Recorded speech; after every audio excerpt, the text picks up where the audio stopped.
घर आए मेहमान। राहुल अपनी पत्नी सीमा और अपनी माँ के साथ रहता था। गर्मियों की छुट्टी में राहुल की बुआ फूफा अपने लड़के सोनू के साथ उनके घर रहने आए। घर आते ही फूफा जी राहुल से बोले, यहाँ तो बहुत गर्मी है, घर में कोई एसी नहीं है क्या? राहुल की माँ ने बोला, भाई साहब, अभी कुछ ही दिन पहले ही राहुल ने अपने कमरे में एसी लगवाया है। ये सुनते ही फूफा जी अपने बेटे से बोले कि सारा सामान राहुल के कमरे में ले जाए। राहुल और उसकी पत्नी सीमा चुपचाप रहे, क्योंकि उन्होंने सोचा कि कुछ दिनों की तो बात है।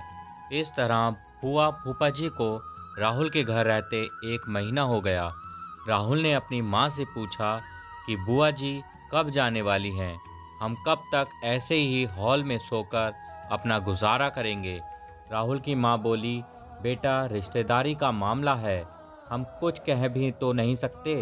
राहुल की पत्नी सीमा बोली, वह सब तो ठीक है, लेकिन उनका छोटा लड़का सोनू सारा दिन घर में उधम करता रहता है। कल तो उसने हमारा नया सोफा बुरी तरह फाड़ डाला। राहुल इस बात पर बहुत गुस्सा हुआ कि नया सोफा फाड़ दिया। वह अपनी पत्नी से बोला, तुम सोनू को ऐसा करने से रोकती क्यों नहीं? सीमा बोली, जब से बुआ फूफा जी आए हैं कुछ कुछ खाने की डिमांड करते हैं, जिससे मेरा और माँ जी का सारा दिन तो रसोई में ही बीत जाता है। राहुल ने कहा कि मैं अभी जाकर फूफा जी से पूछता हूँ कि वे आखिर कब जाएंगे। राहुल ने बातों बातों में फूफा जी से कहा कि 1 महीना हो गया, आपकी जॉब की छुट्टियाँ तो ख़त्म हो गई होंगी ना? फूफा जी बोले, राहुल, मैंने जॉब तो कब की छोड़ दी, अब तो मैं बिजनेस करता हूँ और अब मैं इस शहर में भी कुछ बिजनेस खोलने की सोच रहा हूँ। इससे पहले इस शहर को अच्छे से समझ लूँ, जिसमें 2-3 महीने तो लग ही जाएंगे। ये सुनकर राहुल समझ गया कि फूफा जी अभी जाने वाले नहीं हैं।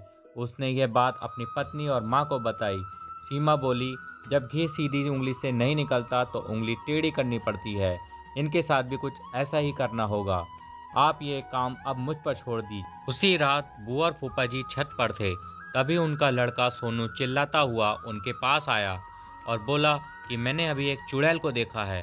तभी एक चुड़ैल वहां आ गई और बुआ और फूफा जी को बोली कि तुम में से कौन पहले मेरा भोजन बनना चाहेगा। चुड़ैल को देखकर वह बहुत डर गए और उस घर से भाग गए। उनके जाने के बाद सीमा ने अपना चुड़ैल का मुखौटा उतारा और बुआ के परिवार के जाने के बाद सबने चैन की सांस ली। सीमा की सास ने सीमा से कहा कि तू तो बड़ी अच्छी चुड़ैल बनती है। यह कहकर सब हंसने लगे। तो इस कहानी से आपको क्या शिक्षा मिलती है, हमें कमेंट करिए। अगर ये कहानी आपको पसंद आई हो तो हमारे चैनल को सब्सक्राइब करिए और लाइक करिए। थैंक यू दोस्तों।